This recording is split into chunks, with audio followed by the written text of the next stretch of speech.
Hotspot too much படம் எப்படி இருக்குன்னு இந்த வீடியோவில் பார்க்கலாம். இந்த படத்தோட முதல் பாகம் 2024 வெளியாயிருந்தது. முதல் பாகத்தை இயக்குன விக்னேஷ் கார்த்திக் தான் இரண்டாம் பாகத்தையும் இயக்கியிருக்காரு. பிரியா பவானி சங்கர், அஸ்வின் குமார், ரக்ஷன், தம்பி ராமையா, MS பாஸ்கர் இப்படி நிறைய பேர் இந்த படத்துல நடிச்சிருக்காங்க. பார்ட் 1 மாதிரியே இந்த படத்துலயும் நிறைய கதைகள் இருக்கு. முதல் கதையில சமீப காலமா சோசியல் மீடியாவில் நடக்கிற ரசிகர்கள் சண்டையை பத்தியும், ரெண்டாவது கதையில ஆடை சுதந்திரம் பத்தியும், மூன்றாவது கதையில நிகழ்காலத்துல இருக்கிற ஒரு நபர் எதிர்காலத்துல இருக்கிற ஒரு பெண்ணை காதலிச்சா என்ன ஆகும் அப்படிங்கறத பத்தியும் எடுத்திருக்கிறாங்க. இந்த படத்தை பொறுத்த வரைக்கும் எனக்கு எல்லாமே பிளஸ் தாங்க தெரிஞ்சது. ரைட்டிங்கா இருக்கட்டும், ஸ்கிரீன் பிளேவா இருக்கட்டும், ஒருத்தருடைய ஆக்டிங்கா இருக்கட்டும், எல்லாமே பக்காவா இருந்தது.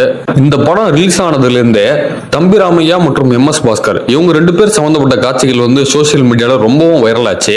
அதனால இவங்க 2 பேர் சம்பந்தப்பட்ட போர்ஷன்ஸ்க்காகவே இந்த படத்தை தாராளமா நம்ம நம்பி பார்க்கலாம். பார்க்குற அத்தனை பேரையுமே சிந்திக்க வைக்கக்கூடிய அளவுக்கு ஒரு கண்டென்ட் இவங்க 2 பேர் சம்பந்தப்பட்ட காட்சிகள்ல இருக்கு. ஹாட்ஸ்பாட் டூ மச்ச பார்க்கணும்னா கண்டிப்பா முதல் பாகத்தையும் பார்த்துருக்கணுமா அப்படின்னு கேட்டீங்கன்னா கண்டிப்பா இல்ல. பட் முதல் பாகத்தை பார்த்துட்டு ரெண்டாம் பாகத்தை பார்த்தீங்கன்னா கண்டிப்பா அந்த ஒரு வைப் உங்க மனசுக்குள்ள வரும். சிம்பிளா சொல்லணும்னா இந்த ஹாட்ஸ்பாட்டோட ஐடியாலஜி புரியணும் அப்படின்னா கண்டிப்பா நீங்க பார்ட் 1 பார்த்தாதான் புரியும். ஸோ பார்ட் 1 பார்த்துட்டு பார்ட் 2 பார்த்தா இன்னும் சிறப்பா இருக்கும். அண்ட் இயக்குனர் விக்னேஷ் கார்த்திகை பொறுத்த வரைக்கும் சின்ன திரையில தன்னோட பயணத்தை தொடங்கியிருக்காரு. இன்னும் சொல்ல போனா பகல் நிலவு சீரியல்ல ஒரு நடிகராகவும் இருந்திருக்காரு.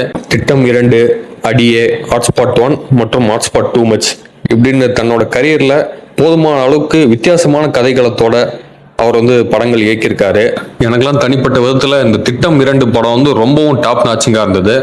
ஸோ மேலும் மேலும் அவர் நிறைய வித்தியாசமான திரைப்படங்கள், குறிப்பா கிரைம் த்ரில்லர் திரைப்படங்கள் இருக்க என்னுடைய வாழ்த்துக்களை நான் இந்த வீடியோவில் சொல்லிக்கிறேன். அப்படியே இந்த படத்தை ஏற்கனவே பார்த்துருந்தாலும் சரி, இல்லை இனி பார்க்க போறவங்களா இருந்தாலும் சரி, உங்களுக்கு இந்த படம் எப்படி இருக்குன்னு மறக்காம என்னோட கமெண்ட் பாக்ஸ்ல சொல்லிட்டு போங்க.